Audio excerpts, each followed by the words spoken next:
So ಅದಾದ ನಂತರ ಏನು ಮಾಡ್ತೀವಿ, ನಾವು ಹೋರಾಟವನ್ನು ಕೈ ಬಿಡೋದಿಲ್ಲ. ಯಾಕೆಂದರೆ ಮೊದಲಿಂದಲೂ ಕೂಡ ಆಡಳಿತಗಳು ನಮಗೆ ಇದೇ ರೀತಿ ಭರವಸೆ ಕೊಟ್ಕೊಂಡು ಈ ಜನಗಳನ್ನು ಬೀದಿಲಿ ಬಿಟ್ಟಿದ್ದೇವೆ. ಹಾಗಾಗಿ ನಾವು ಯಾವುದೇ ಕಾರಣಕ್ಕೂ ಸ್ಥಳದಲ್ಲೇ ನಮಗೆ ಹಕ್ಕುಪತ್ರ ಕೊಡಬೇಕು, ಸ್ಥಳದಲ್ಲೇ ಸಾಗುವಳಿ ಚೀಟಿ ಕೊಡಬೇಕು, ಸ್ಥಳದಲ್ಲೇ ಖಾತೆ ಪಾಣಿ ಮಾಡಿಕೊಡ್ಬೇಕು ಅಂತ ಹೇಳ್ಬಿಟ್ಟು ನಾವು ಪಟ್ಟಿಡಿದು ಅಲ್ಲೇ ಕೂತ್ಕೊಳ್ತೀವಿ ಎಂದು 16ನೇ ದಿನ ನಾವು ಧರಣಿಯನ್ನು ಕೈಗೊಂಡ ಸಂದರ್ಭದಲ್ಲಿ ಇದು ನಡೀತದೆ. 16ನೇ ದಿನ ನಾವು ಯಾವಾಗ ಪಟ್ಟಿಡಿದು ಅಲ್ಲೇ ಕೂತ್ಕೊಳ್ತೀವಿ, ಜಿಲ್ಲಾಧಿಕಾರಿಗಳು ಒಂದು ಅಧಿಕೃತ ಜ್ಞಾಪನ ಪತ್ರವನ್ನು ಹೊರಡಿಸ್ತಾರೆ. ಏನಂತ ಹೊರಡಿಸ್ತಾರೆ ಅಂತಂದರೆ, ತುಮಕೂರು ಜಿಲ್ಲೆಯ ವ್ಯಾಪ್ತಿಯಲ್ಲಿ ಯಾವುದೇ ಸಂಘ ಸಂಸ್ಥೆಗಳಿಂದ ಸಭೆ, ನಿರಂತರ ಮುಷ್ಕರ, ನಿರಂತರ ಧರಣಿ ಮತ್ತಿತರ ಚಟುವಟಿಕೆಗಳನ್ನು ನಡೆಸುವ ಪೂರ್ವದಲ್ಲಿ ಸಕ್ಷಮ ಪ್ರಾಧಿಕಾರಗಳ ಅನುಮತಿಯನ್ನು ಪಡೆಯತಕ್ಕದ್ದು ಅಂತ ಹೇಳ್ತಾರೆ. ಒಂದು ಅಧಿಕೃತ ಜ್ಞಾಪನ ಹೊರಡಿಸ್ತಾರೆ. ನಾವಿಲ್ಲಿ ಕೇಳ್ತಿರೋಂಥ ಒಂದು ಪ್ರಶ್ನೆ ಏನಪ್ಪ ಅಂದರೆ, ಜಿಲ್ಲಾಧಿಕಾರಿಗಳಿಗೆ ನೀವು ಯಾವುದೇ ಸಂಘ ಸಂಸ್ಥೆಗಳು ಅಂತ ಹೇಳ್ತೀರಿ, ಅದರ ಜೊತೆಯಲ್ಲಿ ಹೋರಾಟಗಾರರು ಕೂಡ ಸೇರ್ಕೊಳ್ತಾರೆ. ಆದರೆ ನೀವು ಯಾವುದೇ ರಾಜಕೀಯ ರಾಜಕೀಯ ಇದರಲ್ಲಿ ಇರುವಂಥವ್ರು ಅದರದ್ದು ಯಾವುದನ್ನು ಕೂಡ ಇಲ್ಲಿ ಮೆನ್ಷನ್ ಮಾಡಿಲ್ಲ. ಅಂದರೆ ರಾಜಕಾರಣಿಗಳಿಗೆ ಸಂಬಂಧಪಟ್ಟಂತೆ, ರಾಜಕೀಯ ವಿಚಾರವಾಗಿ ಸಂಬಂಧಪಟ್ಟಂತೆ ಅವ್ರಿಗೆಲ್ಲೂ ಮೆನ್ಷನ್ ಮಾಡಿಲ್ಲ. ಸಂಘ ಸಂಸ್ಥೆಗಳು, ಕೇವಲ ಸಂಘ ಸಂಸ್ಥೆಗಳು, ಅಂದರೆ ಏನು ಈಗ ಹೋರಾಟಗಾರರು ಇವರು ಮಾತ್ರ ನೀವು ಇದು ಸಂಬಂಧಪಟ್ಟಂತೆ ಹೊರಡಿಸ್ತಿರಲ್ಲ. ಯಾವುದೇ ರಾಜಕೀಯ ಸಂಬಂಧಪಟ್ಟಂತ ಯಾವುದೇ ಹೋರಾಟಗಳನ್ನ ಮಾಡಬೇಕಾದ್ರೆ ಯಾಕೆ ಪರ್ಮಿಷನ್ ತಗೋಬೇಕು, ಅನುಮತಿ ತಗೋಬೇಕು ಅಂತ ನೀವು ಹೊರಡಿಸಿಲ್ಲ ಅನ್ನೋದು ನನ್ನ ಪ್ರಶ್ನೆ. ಓಕೆ ಸರ್, ಬರ್ತೀನಿ ಮತ್ತೆ ನಾನು ನಿಮ್ಮ ಹತ್ರಕ್ಕೆ. ಈಗ ವಂಚಿತರಾಗಿರುವಂತಹ ರಾಮಾಂಜನೇಯವರು ನಮ್ಮ ಜೊತೆಗಿದ್ದಾರೆ. ಏನು ನಿಮಗೆ ವಂಚನೆ ಆಗಿದೆ, ಯಾವ ಥರದ ತೊಂದರೆ ಆಗಿದೆ ನಿಮಗೆ ಅಂತ?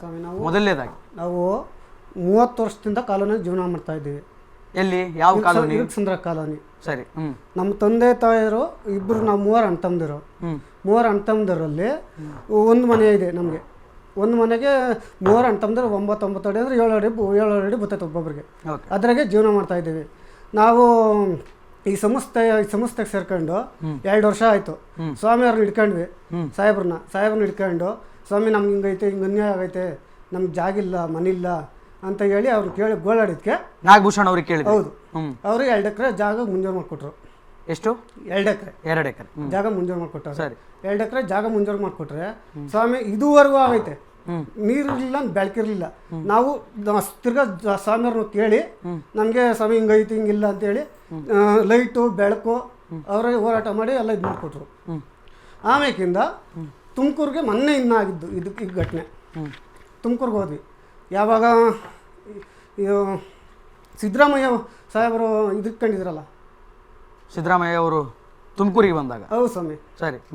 ಆವಾಗ ಆ ಟೈಮಾಗೆ ಸುಮಾರು ಒಂದು 7-7:30 ನಾವು ಇಲ್ಲಿಂದ ಧರಣಿ ಮಾಡೋಣ ಅಂತ ಹೋದ್ವಿ. ಧರಣಿ ಮಾಡೋಣ ಅಂತ ಹೋದರೆ ಪೊಲೀಸರು ಏಕಾಏಕಿ ಬಂದರು. ಇನ್ನು ಗುಡ್ಲುಗಳು ಆಗ್ತಾನೆ ಇದ್ದು ಸ್ವಾಮಿ.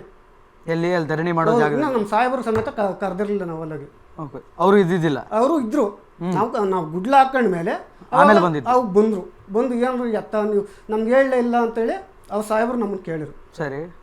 ಏಕಾಏಕಿ ಪೊಲೀಸರು ಬಂದರು. ಇನ್ನೂ ಹಿಂಗೆ ನಿಂತ್ಕೊಂಡು ಮಾತಾಡ್ತಿದ್ವಿ ಸ್ವಾಮಿ. ಆವಲ್ಲ ಕಾರ್ಗಳು ಜೀಪ್ಗಳು ಎಲ್ಲ ಬಂದು ಬಸ್ಕೊಂಡು ಕರ್ಕೊಂಬಂದರು. ಎಲ್ಲರನ್ನೂ ಎತ್ತಾಕೊಂಡು ಹೋದ್ರೆಲ್ಲ ಎಲ್ಲ ಕೊಳಲಕ್ಕೆ ಕರೆದ ಜನ ಹಾಕಿರೋ ಪೊಲೀಸರು. ಸ್ವಾಮಿ. ನಿಮ್ಮನ್ನ ಕರ್ಕೊಂಡು ಹೋದ್ರೆ? ನಮ್ಮನ್ನು ಕರ್ಕೊಂಡು ಹೋದ್ರು, ಸಾಹೇಬ್ರನ್ನ ಕರ್ಕೊಂಡು ಹೋದ್ರು. ಆಮೇಕಿಂದ ಬೆಳ್ಳವಿಗೆ ಒಂದು 10 ಜನ ಹಾಕಿರೋ. ಯಾವ ಕಾರಣಕ್ಕೆ ನಿಮ್ಮನ್ನ ಕರ್ಕೊಂಡು ಹೋಗ್ತಿದೀವಿ ಅಂತ ಏನು ಹೇಳಿಲ್ವಾ? ಇಲ್ಲ ಸ್ವಾಮಿ, ಪೊಲೀಸರು ಏನು ಹೇಳಿಲ್ಲ. ಇಲ್ಲ. ಏನಕ್ಕೆ ಅಂದ್ರೆ ಸ್ಟ್ರೈಕ್ ಮಾಡಬಾರ್ದು ನೀವು,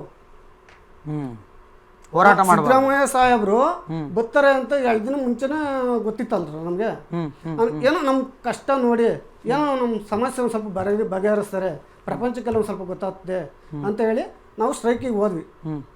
ಬಂದು ಬತ್ತಿದಂಗೆ ಸಾಹೇಬ್ರನ್ನ ಎತ್ತಾಕೊಂಡ್ರು, ನಮ್ಮನ್ನ ಎತ್ತಾಕೊಂಡ್ರು, ಎಲ್ಲರನ್ನೂ ಎತ್ತಾಕೊಂಡ್ರು. ಬೆಳ್ಳವಿಗೆ 10 ಜನ ಹಾಕಿರೋ, ಕೋಳಲಕ್ಕೆ 10 ಜನ ಹಾಕಿರು. ಬೆಳ್ಳವಿ ಪೊಲೀಸ್ ಸ್ಟೇಷನ್ನಾಗೆ ಸುಮಾರು 1:30-2 ಗಂಟೆ ತನಕ ನಮ್ಮನ್ನು ಇಕ್ಕೊಂಡ್ರು. ಸಾಹೇಬ್ರುಗಳನ್ನ ಇಬ್ಬರು, ನಾಗಭೂಷಣ್ ಸಾಹೇಬ್ರನ್ನ, ಆಮೇಕಿಂದ ಮಂಜಾಣ ಸಾಹೇಬ್ರನ್ನ, ಅವ್ರನ್ನ ಇಬ್ಬರು ಒಂದೊಂದು ಕಾರಾಗೆ ಅವ್ರನ್ನ ತಗೊಂಡು ಅವ್ರನ್ನ ಹೋದ್ರು ಸಾಹೇಬ್ರುಗಳನ್ನ.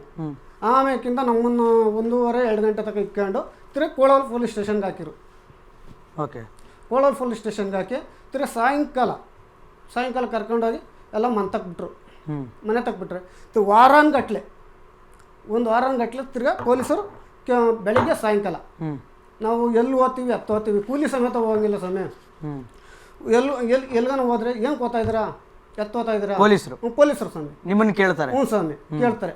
ತಿರ್ಗಾ ನೈಟು ಪೊಲೀಸರ ಕಾವಲು, ಓಕೆ. ತಿರ್ಗಾ ಬೆಳಗ್ಗೆ ಹೊತ್ತು ಪೊಲೀಸರ ಕಾವಲು, ಹಿಂಗೈತೆ ಸ್ವಾಮಿ ನಮ್ಮ ಪೊಸಿಷನ್. ಈಗ ಮಹಿಳೆಯರು ಕೂಡ ಸಂತ್ರಸ್ತರ ಸ್ಥಾನದಲ್ಲಿದ್ದಾರೆ. ರಾಧಾಮಣಿ ಅವರು ನಮ್ಮ ಜೊತೆಗಿದ್ದಾರೆ. ಪೊಲೀಸರು ನಿಮ್ಮ ಹತ್ರಕ್ಕೂ ಬರ್ತಾರಾ? ನಿಮ್ಮ ಮನೆ ಬಾಗಿಲನ್ನು ಬಾರಿಸ್ತಾರ ಪೊಲೀಸರು? ಮೇನ್ ರೋಡ್ ಇದೆ ಅಲ್ಲಿ, ಎಲೆರಾಂಪುರ ಇರಕ್ಸಂದ್ರ ಅಟ್ಯಾಚ್ ರೋಡ್ ಇದೆ. ಸರಿ.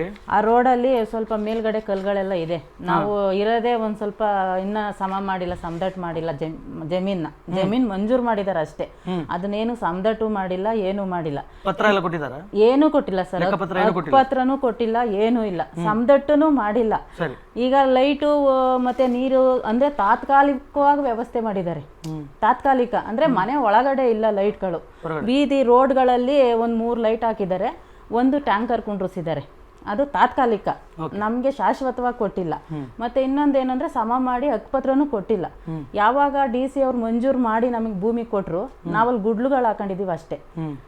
ಹೋದ ವರ್ಷ 2025ರಲ್ಲಿ ಹೋದಾಗ 20 ದಿನ ಟೈಮ್ ತಗೊಂಡಿದ್ರಲ್ಲ, ಟೈಮ್ ತಗೊಂಡು ಅವ್ರೇನು ನಮಗೆ ಮಾಡಿಕೊಟ್ಟಿಲ್ಲ. ಅಂದ್ರೆ ಹಕ್ಕುಪತ್ರ ಆಗಲಿ ಅಥವಾ ಭೂಮಿ ಸಮ ಮಾಡೋದಾಗ್ಲಿ ಏನು ವ್ಯವಸ್ಥೆ ಮಾಡಿಕೊಟ್ಟಿಲ್ಲ. ಅಲ್ಲಿ ಅಂಗವಿಕಲರಾಗಲಿ, ವಯಸ್ಸಾದವರು, ಮಕ್ಕಳು ಸರ್, ಚಿಕ್ಕ ಚಿಕ್ಕ ಮಕ್ಕಳೆಲ್ಲ ಇದ್ದಾರೆ. ಹುಳ ಉಪ್ಟೆ ನಿಮ್ಗೆ ಗೊತ್ತೇ ಇರುತ್ತೆ ಹಳ್ಳಿ ವಾತಾವರಣ ಹೆಂಗಿರುತ್ತೆ ಅಂತ. ಅಲ್ಲಿ ಅವ್ರ ಗಮನಕ್ಕೆ ತಂದ್ರು ಸಮೇತ ನಮ್ಮನ್ನ ಯಾವ ಎಡಗಣ್ಣಲ್ಲೂ ನೋಡಲ್ಲ ಸರ್. ನೀವು 20 ದಿನಗಳು ಆದ್ಮೇಲೆ ಮತ್ತೆ ಏನಾದ್ರು ಕೇಳಿದ್ರೆ 20 ದಿನ ಆದ್ಮೇಲೆ ಕೊಡ್ತೀನಿ ಅಂತ ಹೇಳಿದ್ರಿ, ನಾವು ಹೋಗಿಲ್ಲ ಸರ್. ನಾವು ನೋಡೋಣ, ನಮ್ಗೆ ಸ್ವಲ್ಪ ಹೋಗಿ ನಾವೇ ಧೈರ್ಯವಾಗಿ ಹೋಗಿ ಕೇಳೋವಷ್ಟು ನಮಗೆ ಇದಿಲ್ಲ, ಧೈರ್ಯ ಇಲ್ಲ. ನೋಡೋಣ, ಹೇಳಿದಾರಲ್ವಾ ಅಂತ ಇವಾಗ ಸುಮಾರು ಸರಿ ಕಾದಿದ್ದೀವಿ. ಹಂಗೂ ಕಾದಿಲ್ಲ ಅಂತ ಅಂದಲ್ಲ, ಕೊನೆಯಲ್ಲಿ ಸಿದ್ದರಾಮಯ್ಯ ಅವ್ರು ಬರ್ತಾರೆ ನಾಳೆ. ಇವಾಗ ಹೋದ್ರೆ ನಾವು ಅಟ್ಲೀಸ್ಟ್ ನಮ್ಮ ಪರಿಸ್ಥಿತಿನ ಅವ್ರಿಗೆ ಗೊತ್ತಾಗೋ ಥರ ಆಗುತ್ತೆ ಅನ್ನೋ ಒಂದು ಉದ್ದೇಶ ಇಟ್ಕೊಂಡು ನಾವು ತುಮಕೂರು DC ಆಫೀಸಿಗೆ ನಾವೇ ಒಂದು ಗುಂಪು ಕಟ್ಕೊಂಡು ನಮ್ಮ ಸ್ವಂತದಲ್ಲಿ ಏನೋ ಅಷ್ಟೋ ಇಷ್ಟೋ ಎಲ್ಲರೂ ಸ್ವಲ್ಪ ದುಡ್ಡನ್ನ ಕಲೆಕ್ಟ್ ಮಾಡಿಕೊಂಡು ಹೋಗಿ ಅಲ್ಲಿ ಕೂತ್ಕೋತೀವಿ. ಯಾಕೆ ಸಿದ್ದರಾಮಯ್ಯ ಅವ್ರು ಬರ್ತಾರೆ ಅಂತ ಒಂದು ಕಾರಣಕ್ಕೆ. ನಮಗೆ ಈ ಪರ್ಮಿಷನ್ ತಗೋಬೇಕಾ ಏನು ಎತ್ತ ಅಷ್ಟೊಂದು ನಾವು ಹೋರಾಟಗಳನ್ನೆಲ್ಲ ಮಾಡಿ ಅಷ್ಟೊಂದು ಇದೆಲ್ಲ ಇಲ್ಲ, ನಮಗೆ ಅರಿವಿಲ್ಲ ಅಷ್ಟು. ಹೋರಾಟ ಮಾಡ್ಬೇಕು ಅಂದ್ರೆ ಒಂದು ಮುಖ್ಯಮಂತ್ರಿಗಳನ್ನ ನೋಡ್ಬೇಕು, ನಮ್ಮ ಸಮಸ್ಯೆಗಳನ್ನ ಅವರಿಗೆ ತಲುಪಿಸಬೇಕು ಅನ್ನೋದಷ್ಟೇ ತಲೆಯಲ್ಲಿ ನಿಮಗೆ. ಅಷ್ಟೇ ಉದ್ದೇಶ ಸರ್ ನಮ್ದು.